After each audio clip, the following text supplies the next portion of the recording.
looking at myself was gonna distract me. My name's Ashim Ahuja, and this is my LA year one.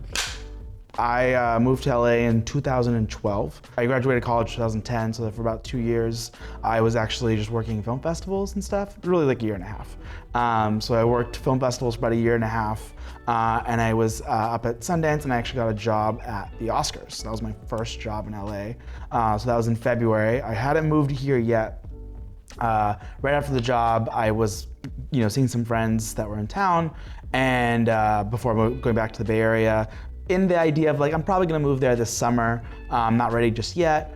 And my friend basically forces me and the guy I was gonna move down with to sign the lease in an apartment for April. And this is in like late February. So my friend and I signed the lease. We moved back up to the Bay Area, gather our stuff and head down. And April 1st, I moved to LA. So I worked a couple of film festivals in town, and then I leaned on some friends to basically get me on set. So I would PA on indie movies, which led to PAing a couple commercials, and then that was the kind of the route. But it was a weird start because I actually, within a few months of moving down here, worked at a film festival in the Bay Area, and then me and my friends went on a month-long road trip doing a documentary that is still yet to be released, which was an amazing experience and really kind of like, still felt kind of like that film school mentality, just go make something yourself.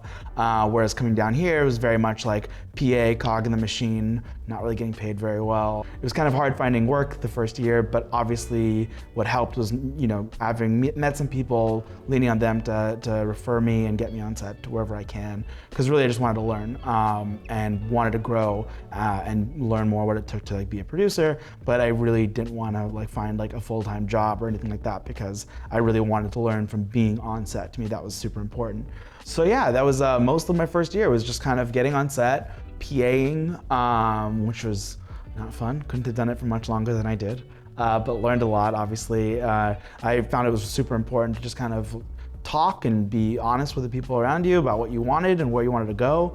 So I met a second AD who was the actual production manager in commercials, and he kind of took me under his wing and taught me what it was like to be more of like an office PA and coordinating and things like that. And that's where I really kind of started working more. And that was a super important experience for me, and that led to kind of producing, which is what I am doing now.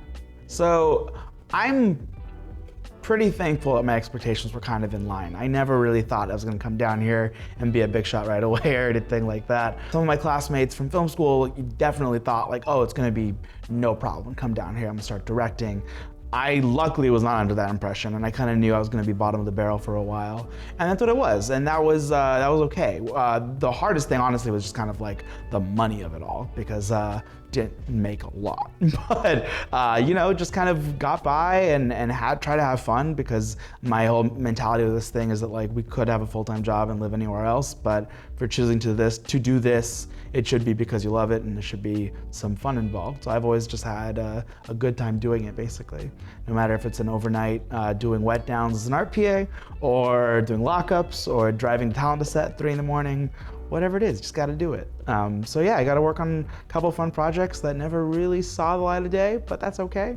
Worked with some cool people that led to other things, and learned a lot. But yeah, expectation-wise, I feel like it was kind of actually in line with what I expected. Maybe just not as many days as on set as I wished, but whatever. I've had a lot of faith in myself, basically, and I've always considered this whole journey as like a bet on myself, more or less. I didn't have a double major or a minor. I have never had a backup plan. I've never thought about anything else I'd want to do. This is just kind of it. So yeah, I think that is having kind of that focus on the thing that is the passion / what you want is what's helped me kind of stay sane, because there's definitely times where work is slow even now, and it's like, I don't know, what are you doing? And then it picks back up and you remember why you're doing it in the first place. So that was kind of how I maintained my sanity and finances, were not thinking about it, which is super healthy, obviously.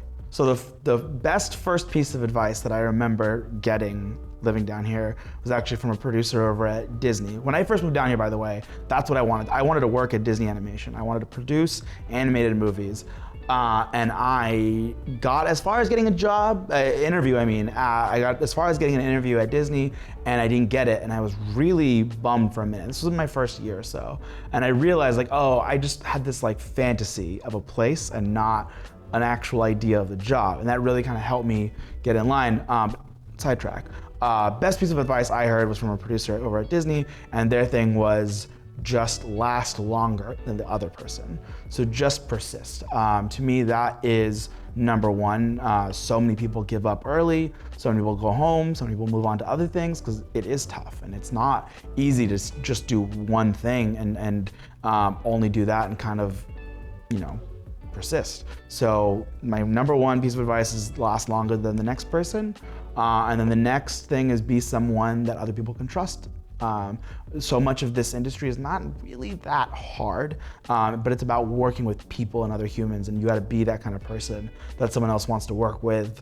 I find that super important. So be someone that's reliable, that's trustworthy, that gets the job done, show up on time, which is early, and yeah, do good work, be a good person.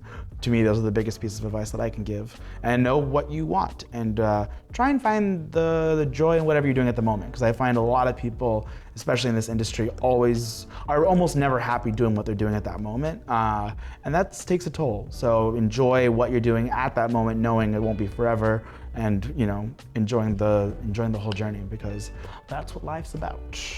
So today, flash forward, I've been here 7 years now, which is crazy. I work as a producer. I do a lot of digital content. I've produced shows for Hulu, a lot of branded stuff, and I'm slowly now moving more into development and actually helping run a small little VFX company, which is really fun because a lot of my on-set experience was with action, VFX, and special effects and stuff like that. So really kind of my joy is pushing the boundary of what's possible and finding new things. So constantly finding ways to do that.